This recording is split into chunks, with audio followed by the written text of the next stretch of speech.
'67 Cadillac Fleetwood turn signal and park lamp being tested. So it's grounded to the body over here. There's your turn signal. There's your park light.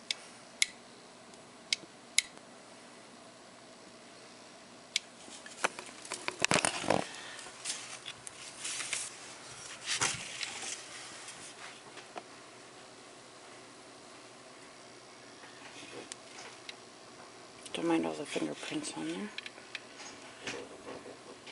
So that's where the hairline crack is.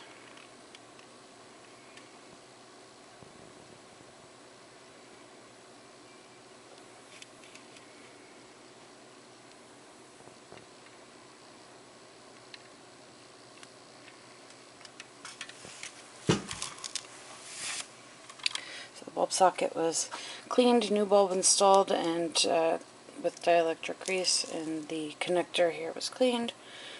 So everything's ready to install.